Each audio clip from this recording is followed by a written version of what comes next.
We will, Yes, please mute yourselves. we will at the end for discussion, questions or whatever, you will unmute yourself. And if there's anybody who has a problem, you'll just wave at the end and we'll find you. Huh? Okay. Welcome. This, hadn't been keeping account, but Carol has. And I think, is this the 25th, you think? Something like that. This is our 25th week of being together, and it's been a joy for me. And I hope you all are equal as excited about me. If there's anybody who would like to have suggestions or thoughts about extending this, we are always happy, especially if you can do you can be the intermediary to present, to get hold of whoever you'd like to see us here. So this morning I think that we haven't made a single repetition. We've had one wonderful interview after another, and I think we're going to keep up to the high standards today. We have Marty Fagin, our own Marty Fagin, a member of a very important community, the Temple Israel community, and it is wonderful how many. It's just wonderful how many talents are available to us now, and so therefore I don't want to take any of his time. He has so many talents, and he will talk about himself because I can assure you that he is a artist of renown. He has his show at the Gold Coast Art Center, and he's going to tell us he's been doing his ceramics and metal work for many years. So you'll tell us how many and why you're doing it, and maybe if you could at least explain where you do it. So Marty, if you will take center stage, and we're going to all be muted and wait for you to speak. Okay. I want to thank Carol and Rona for this opportunity. I began doing ceramics about 10 or 12 years ago when I was retiring from my work, and I was looking for something, to fill time. I took a course around 43, 44 years ago at Cumberland Adult Center. And it was only for the one time, and then remembered what I did many years ago, and I said I was going to give it another shot. I was going to try again. I signed up and sort of fell in love with the whole idea of creating out of clay, just using your imagination and just do about anything. So I took classes there, and for the last really 12 years, and with the same people that you develop relationships with over the many years, and you sort of feed off one another, and techniques and ideas. And a tremendous amount of the learning really comes from the computer itself. You go to YouTube and you see videos of master potters, all over the world, and you get sort of ideas. And if you could pick up one little thing each time, and put it into your methods, you increase your skills. Ceramics, the way it's done today is very similar to what was done thousands of years ago. It's the same process. It began in sort of at ancient times when individuals would come with woven baskets and go to, let's say, a lake or a stream, and they would collect water and this receptacle. And the clay would form around the perimeter of the basket. And after a while, they saw that, it kept this sort of shape. And they would take these vessels and put it in the sun or wood ash, and it would harden and became a vessel to carry food and water in. I'll give you a little sort of where many of these things dated back. The first article goes back to 2,900 and 25,000 BCs, where they found ceramic, articles. The first hand building technique, and I'll talk about that a little later, developed between 10,000 and 7,000 BCs in Japan. And then the early form of a wheel it's used very, very similarly to what they did thousands of years ago, developed 6,000 to 4,000 BC. The Egyptians discovered glaze, very similar to what we use today, and that's 27,000 BC, 2,700 BC. And porcelain was developed, of course, in China between 618 and 907 AD. And bone china, believe it or not, has particles of bone that's integrated into the porcelain. Let's see. Now, if I get into a little bit about how these items are made, there's three basic clays that are used today. You have stoneware, earthenware, and porcelain. Earthenware, you have to, is porous after it's completed, so you really have to glaze it so it contain, you could use it for food. So that's earthenware. Stoneware, you don't have to glaze, and you can still use it as for food and for plants, etc. Porcelain, of course, is very white and transparent, and more difficult to work with because it doesn't have the same structure. It doesn't have the ingredients in it to give it a strength that you could build with. The process of doing ceramics, you start with the clay, you build a vessel. The piece could be altered as you're building it on the wheel or you're hand building it. And then it has to dry for a period of time to where it gets leather hard. And then you could do surface or you could texture it and sort of alter it at that point. When it gets completely dry, it could go into a kiln. Okay, and it gets a first firing, and the first firing goes to about 1,800 degrees. After that point, it can be removed and it can be glazed. And it goes into a second firing at about 2,200 degrees. And then that's completed. There's different ways of creating clay.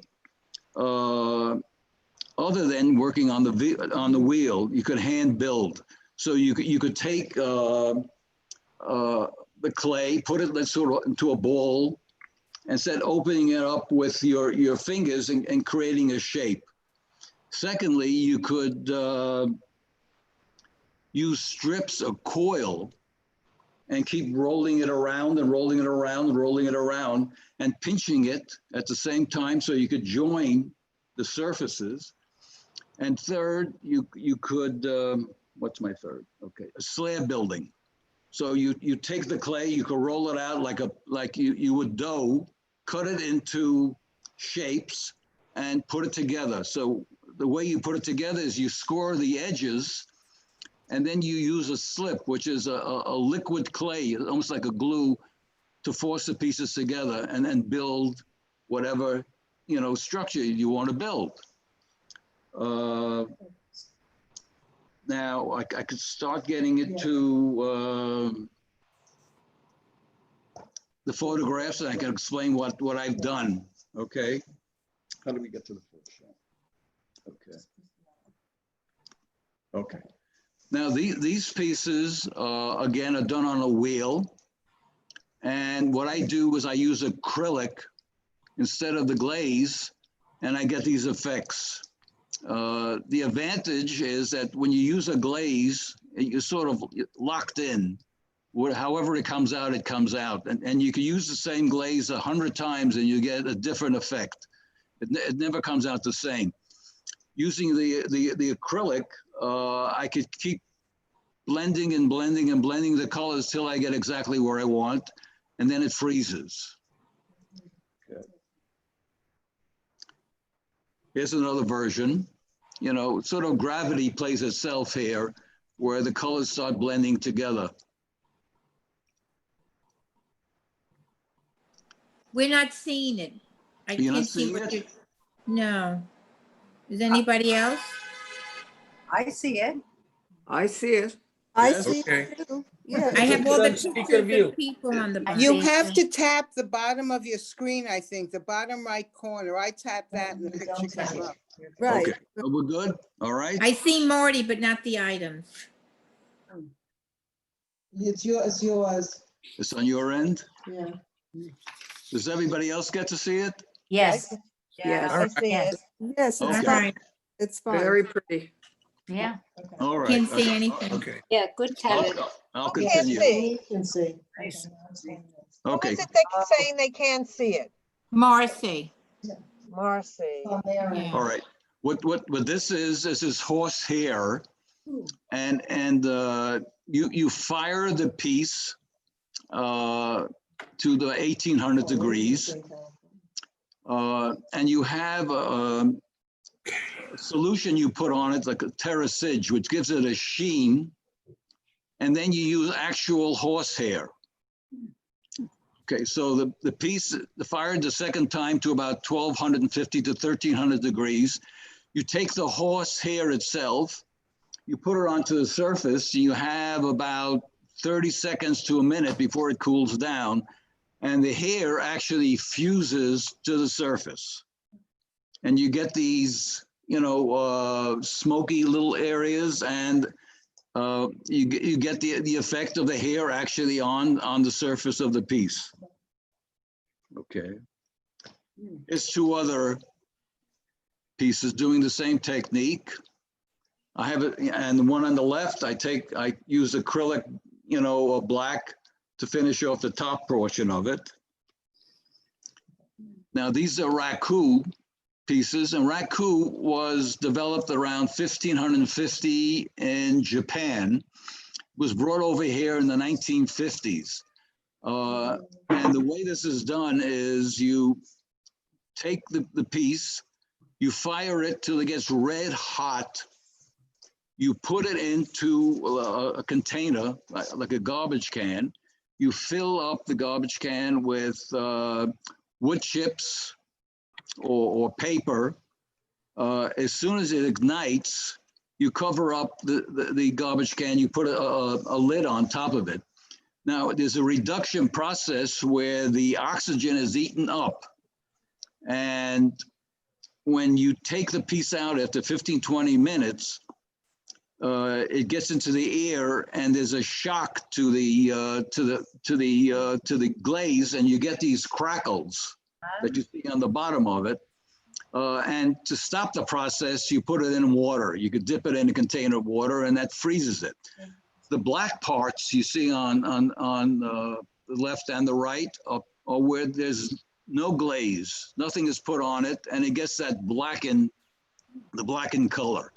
On the top right, you get sort of like an iridescent sort of color due to the glaze.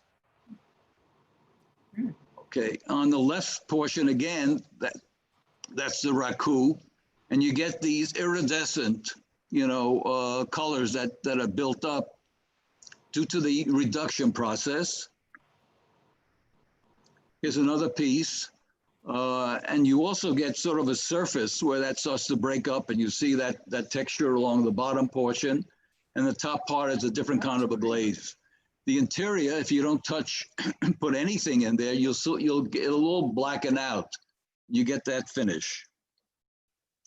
On the left is where if you dampen the chips or the paper, and you get sort of a smokier effect before you put the lid on, you get this gray finish. and you get these crackles. On the right side, there's another version that was a textured piece initially, and then you get these different colors that show up. Now, these are hand-built pieces. The one on the left is done out of slabs. You do flat pieces. You join them, like I told you before. When you score the pieces, you do the edging. You sort of give it an uneven finish, and then you use the slip, which is a liquid clay, and that joins the pieces. I enjoy putting sort of texture on it, and you get that different finish on the top. On the right side, it's the same thing, where it's done out of slab, and then I create these surfaces. The one on the bottom right, that's done on the wheel. I just want you to show you the different textures I could put in around the bottom portion, and it has a copper glaze to it. Now, this is underglazes, and underglazes is very similar to painting. You could put many, many coats of different colors on. So what I do, I start with a black, then I put a blue, a red, and a black, and then you take it away with a tool, and you get the effects of the colors breaking through, coming through the different surfaces. And then the interior is done in a black finish. This is done the same way, where I put on layers and layers of colors. You could use 3 colors, 4 or 5. There's no limit to it. Again, it's the black, the red, the blue, the black.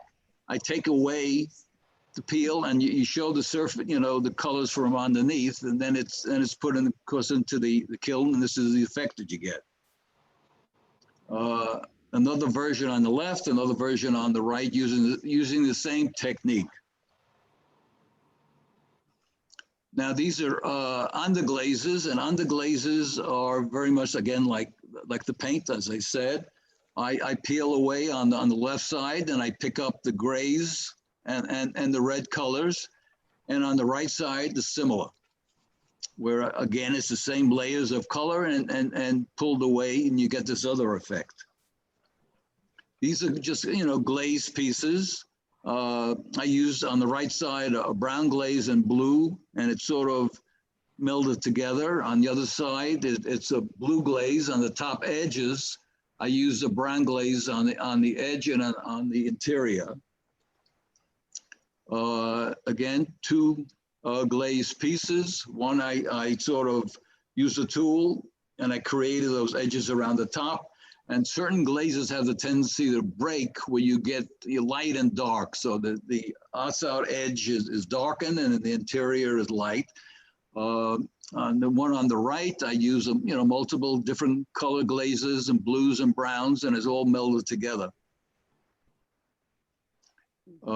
Here's again the one on the left. Is I dipped it into the glaze, and I got this lines where it's muted and different. It sort of changes from dark to light. On the right side, I use different tools. I got the different textures going along, around the piece. Again, on the left side, these are glazes. On the right side, I change the surface with different tools and get different textures. And the glaze sort of breaks where you get different highlights, and it picks up some of the color from the clay itself. The brown portion and the green portion is the glaze. And here's a bowl using tools to create the lines around the top portion, and then you have I created different lines going around the interior, and I used a different color glaze, and it broke like sort of green, compared to the brown and the other portion. Here again, and the one on the left I showed you before, which is a copper. Here's another where I use a tool that I get all the different textures around the edges, and I did it on the interior. It's froze here. Okay. These are sort of plates that I did. Again, I had different tools and I could create different surfaces on it. And then I use, again, a copper glaze that I sort of fell in love with. And it sort of breaks in a way you see highlights, you know, dark and light. On the right is porcelain that I carved out and sanded, and I got that effect. On the left side, it was etched out into the surface, and I used the underglaze, and I got that black in the interior portion. Yeah, this is, I used a mold, so you could use an existing dish, you know, or tray. I rolled out the clay, I put it into the surface. It forms the shape of the vessel that I use, and then I score it on the top surface. So I like to get the highlights and where it breaks, and you get the light and the dark. Here I use liquid clay as a slip. So I'm starting with a white clay, and then I use a very dark brown clay and mix it with water and sort of painted it around the surface of the clay and get this kind of an effect. All right. Here I use black porcelain. The top portion is, it's raw on the outside, nothing, there's no glaze on that portion. The interior has iridescent sort of black-green glaze. On the right side, I painted the interior and to get that effect. So it was glazed initially. You could see the shiny portion in the center, and then I put it on the wheel, and I'm able to create that the stripes going all the way around. Okay, now we're on to copper. I use copper, and the sheets are around the 16 thick. These are bent, of course, into a box shape. On the right side, I use a Dremel tool, which I could put texture onto the metal, and then I used acrylic to fill up the valley of the surface. On the left side, it's flame colored, so it's using oxygen acetylene torch, and if you could see, it creates the blues and greens and all the colors. Okay, using the same technique here to finish it, but here you start with a flat sheet. The sheet is, let's say 12 by 12. You cut it into a circle. It's put onto, we use a stump, and the stump maybe is 3 feet high by maybe 1.5 feet wide. It's concaved in the center. You take the sheet, put it onto the surface, and you keep banging and banging and banging it hundreds and hundreds and hundreds of times till the copper starts to stretch into the shape that you're looking for. If it starts getting too hard, you could anneal it, which means you could heat it up again, and then goes into an acid liquid to sort of neutralize it, and you keep going and doing it, further and further and further. Again, I use a torch, and depending on how I place the torch and how long I leave it on, I create the different colors that you see. And you get the different from blues and greens and purples. Next is, the same technique. On the top portion, I kept holding the torch, and I kept moving it, and I get this kind of an effect, this feathery kind of effect. On the bottom portion, I put the torch and move it across the whole surface, and I get the colors that blend. The advantage of working with the flame color, if you don't like what you've done, you could do it over and over again until you get the color combinations that you're looking for. And then, like the previous pieces, and these are sealed with a satin lacquer so it doesn't oxidize. If you didn't protect it, it would loose color by the air itself. So the lacquer seals it.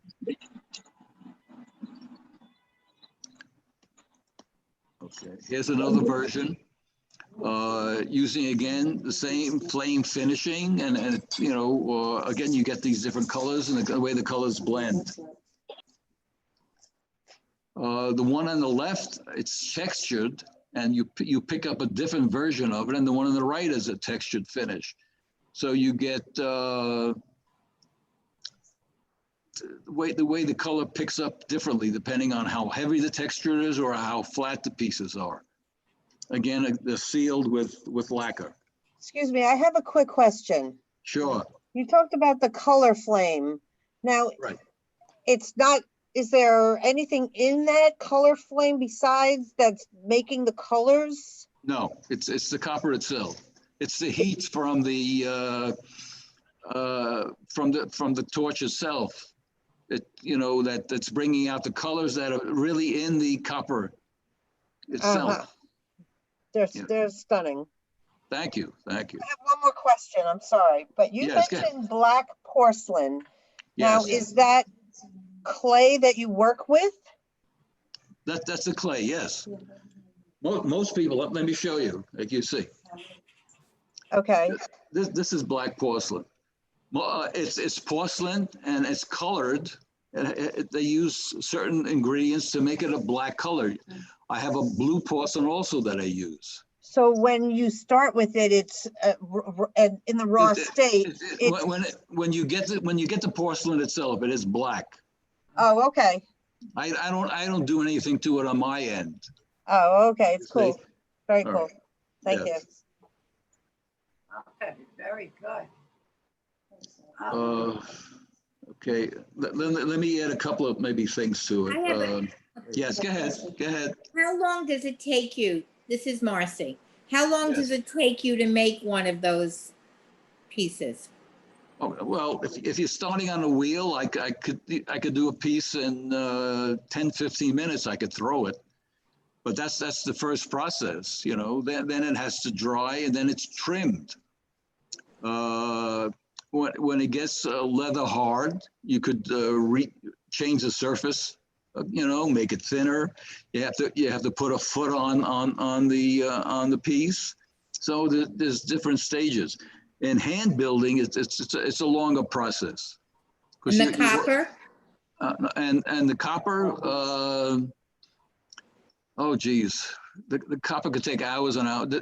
You know, you keep hitting it and hitting it and hitting it till you get the you know, the shape you're looking for, and it could go on forever. You know. And where do you keep all your stuff? Where yes. are all these pieces? Yeah. I'm sorry.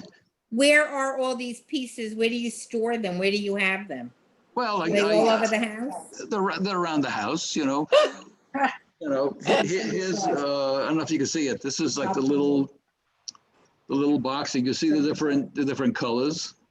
Right. You know, on this thing. You know, Frank Lloyd Wright said that when you have art pieces, whether they're paintings or sculptures, and you have, you know, a large quantity of these things, you rotate. So you put them out for 6 months, and then you take them away, and then you put another painting up or another, you know, piece of pottery. So it stays fresh that way. You know, the amount of pieces I have, I do the same thing. I rotate them, and many of them I've sold in the past. So or give away, you know, a number of pieces. And if I'm not too happy with them, you know, they go bye-bye.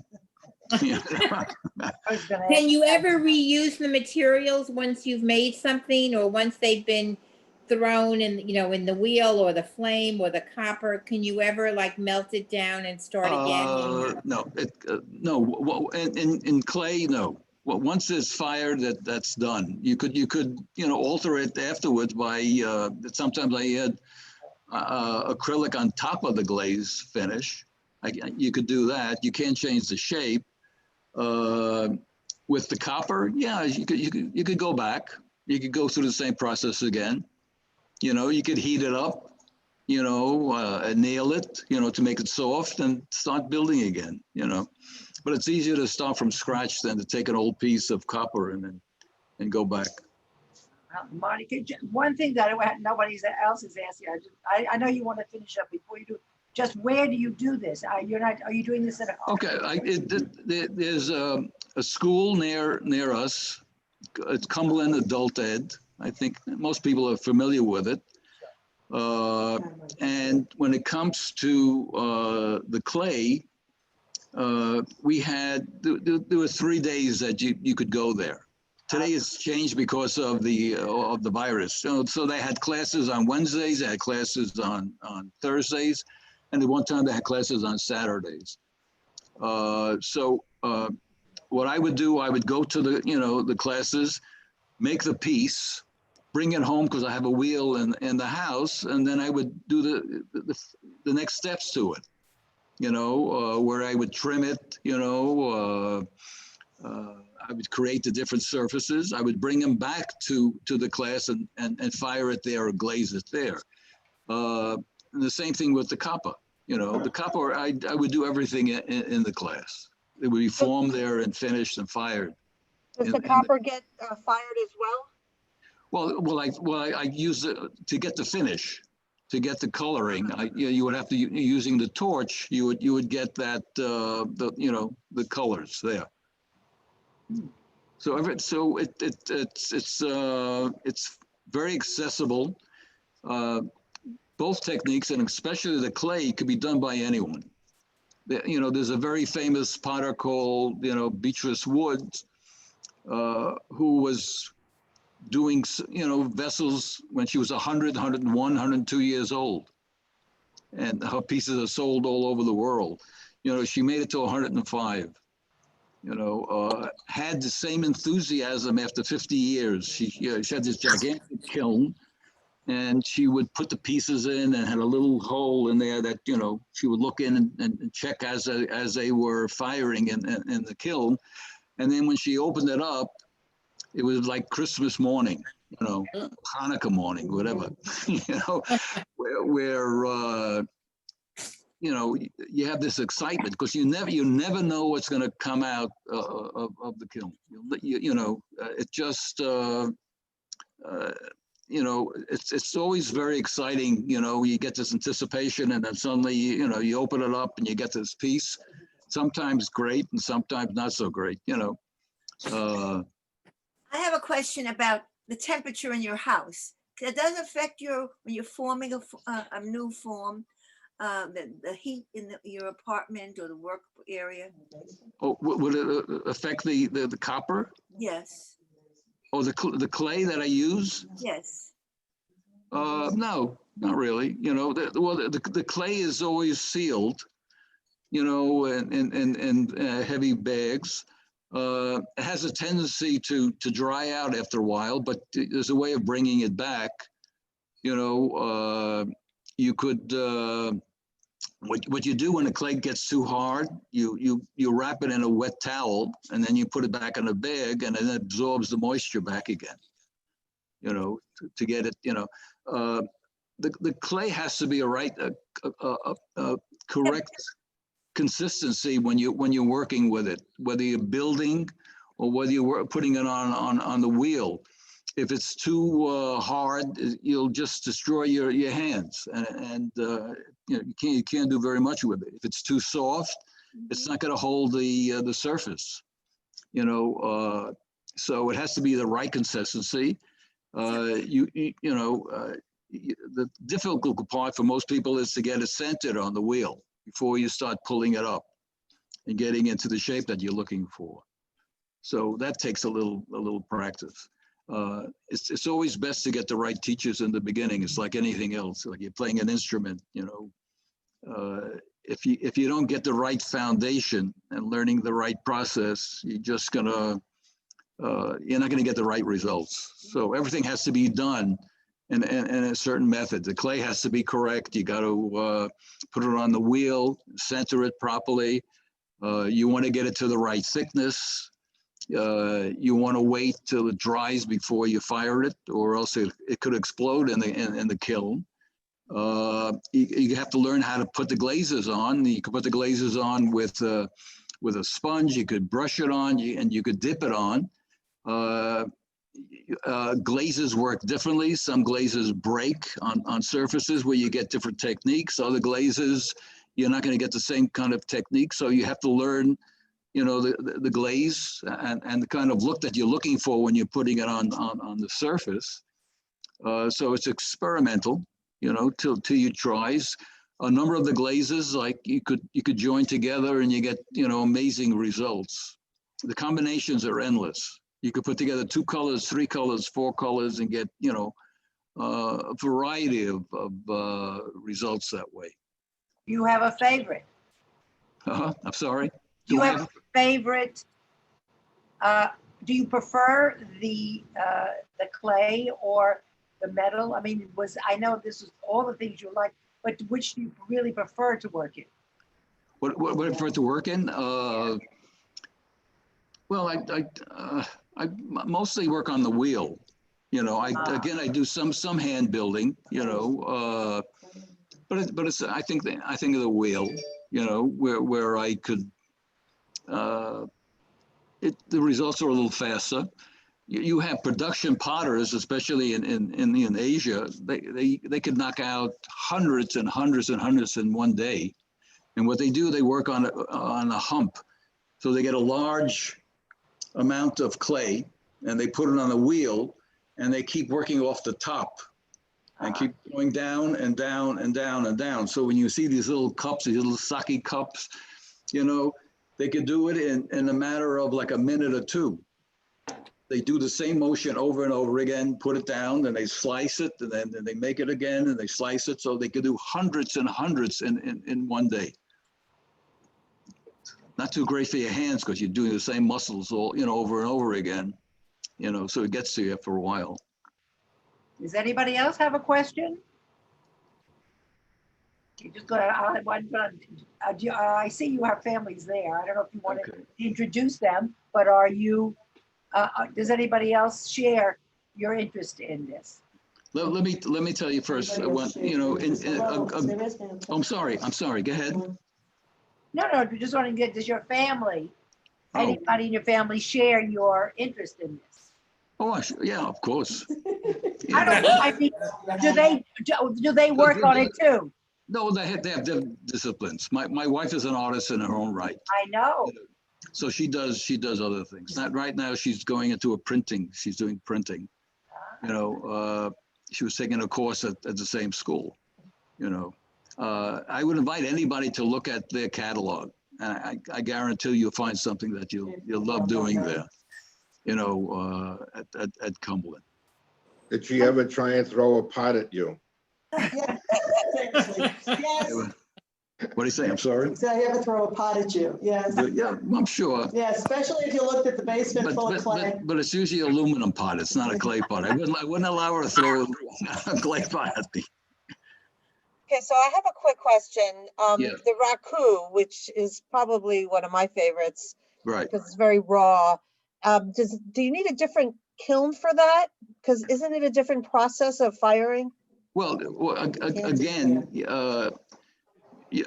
initially you're going to fire in a bisque fire, which is like 1800 degrees. Then you're going to apply the glazes. You can use any kind, but there are iridescent type of glazes that are used for the raku. Now, when you fire it in preparation for the process, the second time around, and again, these things are done outdoors because there's a tremendous amount of smoke that it generates. So you put it into the kiln, the outdoor kiln, and generally you can make it out of bricks, or like they did hundreds of years ago, and it's fired till it gets red hot. And you do it very, very quickly. You could get there in a much shorter period of time. When you normally fire glazed pieces, it could take 24 hours. Here you do it in a very short period of time. Now, when it comes out and it's red hot, then you put it into the reduction process. and you put it into the ash can with the organic materials in it. And that goes very quickly too. That stays in there for about 20, 25 minutes. And then when it comes out, you want to freeze it. And then you do that with water, and that stops the process. And you get a crackling effect. You could also get one that almost peels like an egg. You take a hard-boiled egg and you break the shell and you get all those little pieces. You have there's a technique where you put on the surface and it starts to crackle inside the in the kiln, and it picks up all these black lines that occur. I may have one around. Let me see if I can find something. 1 second. He'll be back. Going into the gallery. You wanted to know where all the pieces are. 1 second, he'll get you. Come and say hello. That. That's Barry, his muse. Yeah, yeah. Why are you waiting? How about showing us something? How about showing us something? I'll tell you something now, while we're just, talking activities for the temple. We've got all the grandkids here and stuff. So Monty Do found they this. want to come and say hello? No, they're in virtual school. But he found this white clay, right, that air dries. And then you can paint it. So they've been making birds.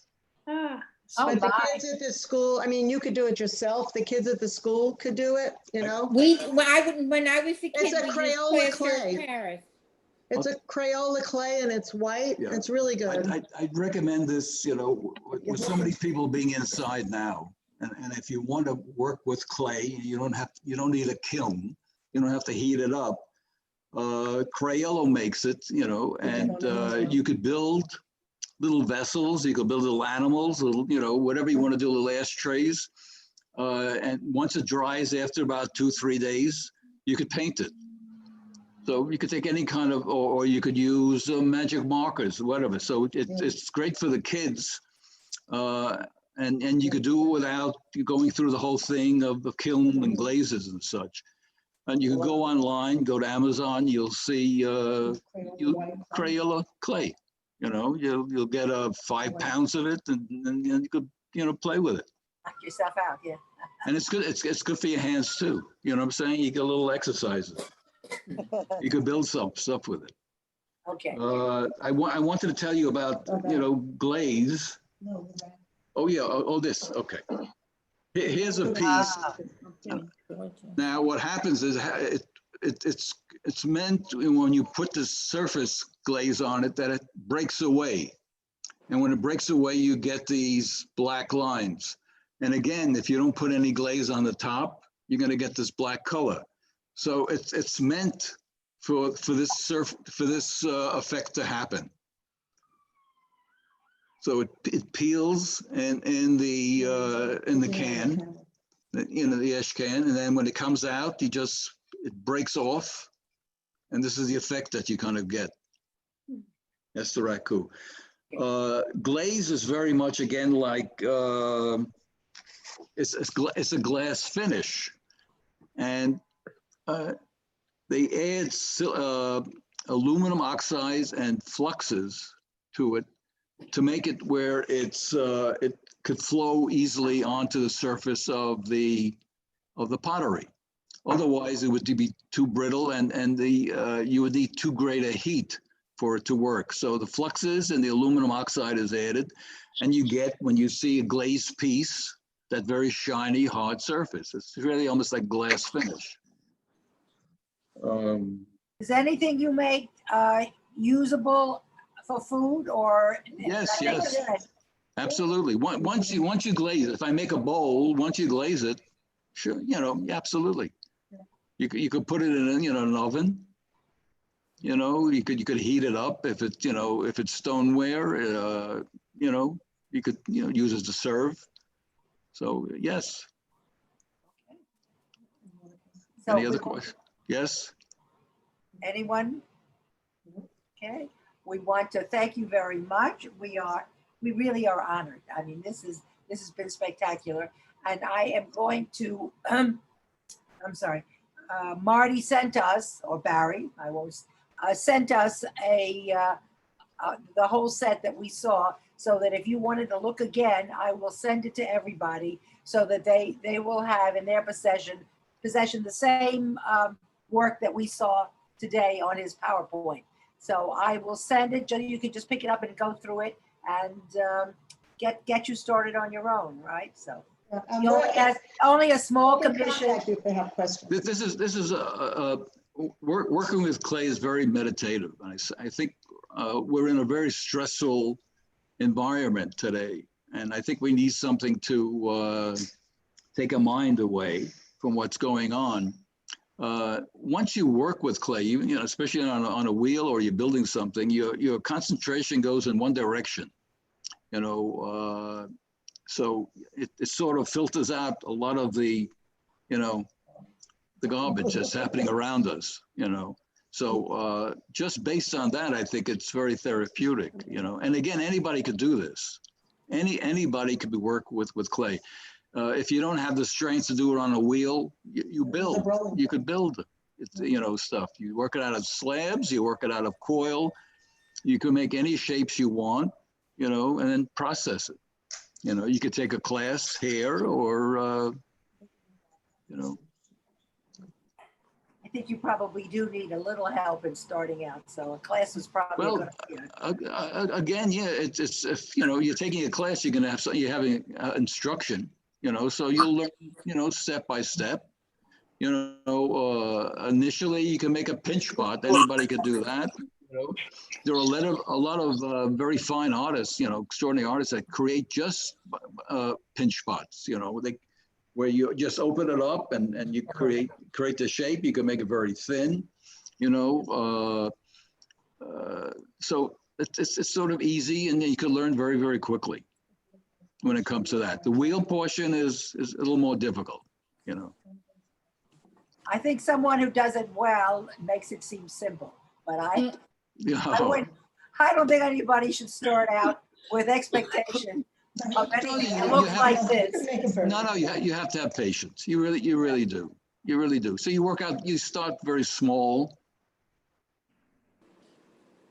you know, and then you know, as your skill advances, you make it bigger and bigger pieces. But you know, you can start out with a small piece, you know, working with a half a pound or 3/4 of a pound, and start, you know, working from that.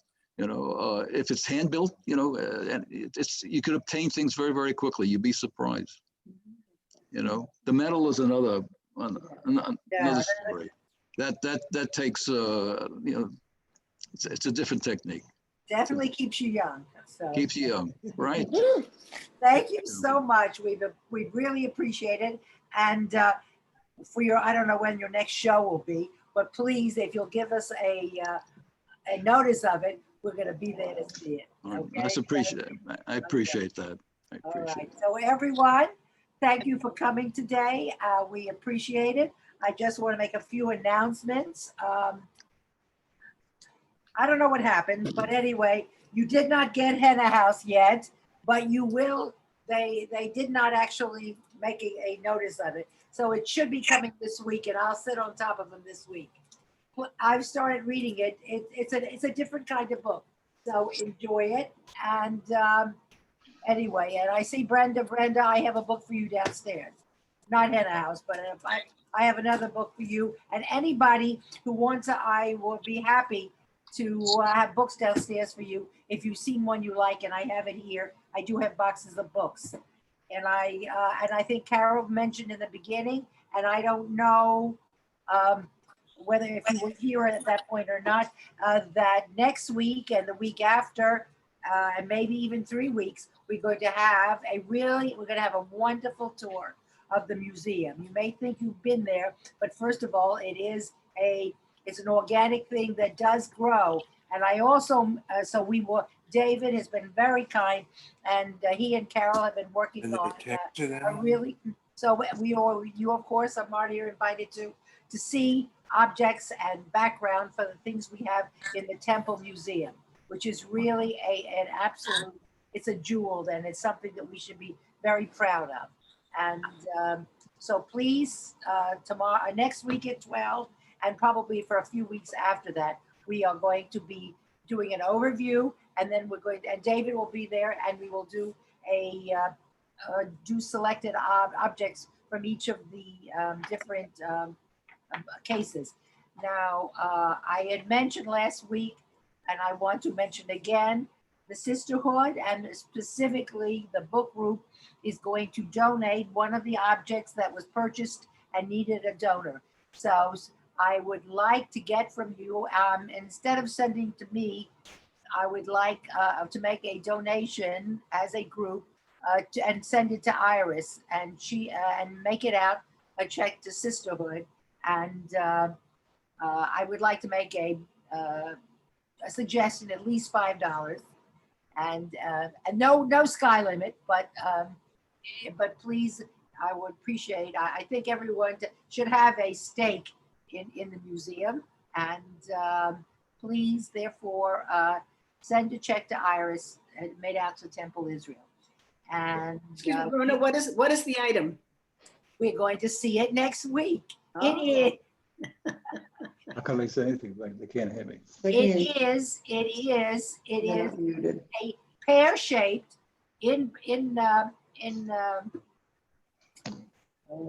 what are your candlesticks, man? I'm having a mental block. It's a brass bell that's in a pear shape with a hook on it, so that it is a bell that tinkles. I don't know whether he's going to let, we'll have to ask David. Maybe he'll even show us what it sounds like. I don't know how fragile it is. So it depends on whether he can do it or not. But it is used in Bohemia, I think exclusively, as a decoration on the parochet. At the Torah covers, the curtains and the Torah cover, the ark. And they put not just one, but many of them, so that when they open the curtain, you get a tinkling from at least one bell. And this is just charming. They're very unusual, and we hope that you will like this. My choice. I must admit, I love it. So I hope that I'm not even sure. We'll have to see. I won't even tell you. I was hoping one day maybe it can even be used for a one-time visit to the synagogue, and is told that it was our contribution. Where are the bells placed? On the curtains. On the curtains. The curtain, it's on a rope, a fancy rope. They string them so that when you pull the curtain open, you hear a sound. You'll hear the sounds. Very nice. So and this is, I think, specifically from Bohemia. So anyway, and I have one final for the future. I was thinking I don't know. Can you see this? It's a tray. It is a tray made from these clear plastic disposable ware that this. I don't even look at it, Marty, because this is not art. This is just fun. Close to your bird. We are. They are. I think it's actually, I love it. I think it's just a great idea. Rather than this way, we have someone who would lead a workshop that you can either make or not make. It's decoupage. Yes. You can either, this is made, and I guess you don't have to use this specifically. Maybe if you have a wallpaper book, or this is made, and I think it's amazing. It doesn't look. These are made from fancy napkins.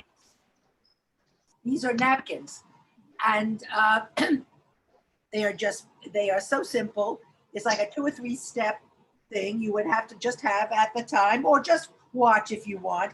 A plastic. This is Fran Silver, and she likes to put it. This is underneath. This is in the back of a transparent plastic tray.